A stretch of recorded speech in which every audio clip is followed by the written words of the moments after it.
He is a Hall of Famer, as you just heard, and does a great job with Gallery Sports, plus also 610 Sports Radio in Houston, and does an incredible job with us, John McClain, the Hall of Famer.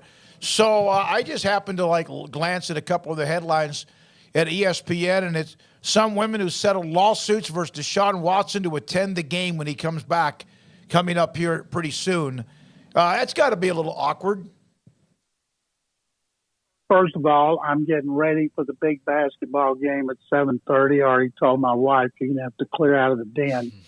And Tony Busby represented all the plaintiffs, who does everything but pour gasoline on himself and light a match to get attention. You know, he released that, and so it's gotten a lot of attention.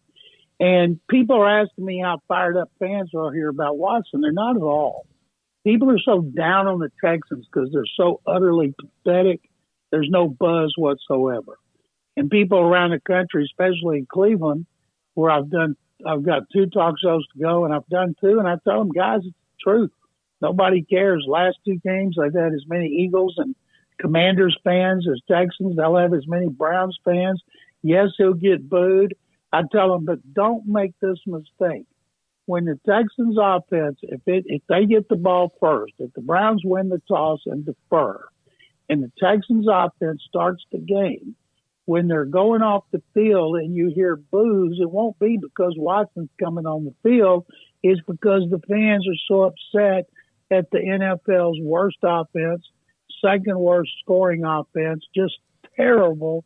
They got booed from the first series in the last game. Because in the last 2 games, I have to tell you this because it tells you why people are not fired up about Watson. They've been outscored 50-0 in the first half of the last 2 games. The opponents have 33 first downs to the Texans 4.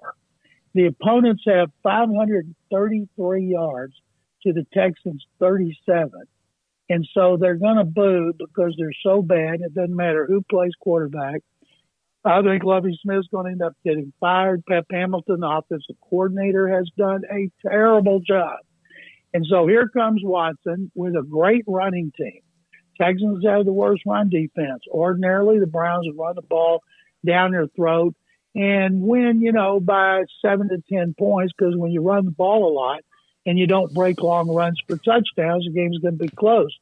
But as I tell everybody, this is like a joint practice for Watson. He's going to come out. He needs to throw from the pocket. They need to roll him to the left and the right because his schedule gets tough in the next game at Cincinnati. So he's got to use this. Of course, the difference in a joint practice, he can't get hit like he can in this one. And to the Texans' credit, they had 5 sacks in Miami, sacked Tua Tagovailoa 4 times, and they pulled him out to protect him at the end of the third quarter. But this is a big deal for Watson because he's got a lot to prove. He's got a lot to show people. And I'm sure when he does his first interviews tomorrow, he's going to say all the right things about coming back here, his teammates, his suspension. And somebody's going to ask him about those women being in Tony Busby's suite. And the Browns will prepare him for that. So I'm still interested in what he says. But, as of this game, I don't know if there's going to be any interest in any of them. And the more things the Astros do well, like sign Jose Abreu to play first base, it just shows the growing disparity between the 2 organizations. One, the best in baseball. The other one, the worst in the NFL. John, what can people expect to see from Deshaun Watson down the stretch? He hasn't played in football in 700 days. Paul, another thing to consider, when he played here, he played half of his games indoors. He didn't play bad weather games. It was never bad weather in Jacksonville or Nashville, the Indies indoors. So he had great stats. In his last season, he threw for almost 5,000 yards. He was number 2 in rating. He was number 1 in average yards per attempt, number 1 in yards. He had 33 touchdowns, 7 interceptions, and he ran for 3 more touchdowns. He's not going to have those kinds of statistics playing in Cleveland because the stadium is on Lake Erie. Even when the weather's warm in September and October, the wind blows like crazy. That's why they have to have a good running game there. So I would think because he's playing this one indoors, and he might be off a little bit, might not. Nobody knows what to expect. because we haven't been through this before. There's been other quarterbacks like Michael Vick who came back, but he was never a great passer like Watson. He's very fortunate to be able to go up against the Texans. You'd think that the NFL would have wanted to punish him when, in fact, they're giving him the best thing possible, the worst team in the NFL, for him to warm up again. John, you got to see the Dolphins up close and personal as they took down the Texans to win their 5th straight. What do you make of Miami at the moment? Craig, they couldn't run the ball at all against the worst run defense in the NFL. And if they're going to have to play games in the cold in the playoffs, you've got to be able to run. Tua Tagovailoa spent his whole career coming from Hawaii, Alabama, Miami in warm weather. And he's going to have to prove that he can throw that ball to Tyreek Hill and Jalen Waddle when it's snow or wind or rain or just cold and it's tough to grip the ball. They're a big play offense. He had only one touchdown pass. It wasn't to either one of his best receivers. And they moved the ball a lot, but he got hit a lot. Texans had 5 sacks, 4 on him.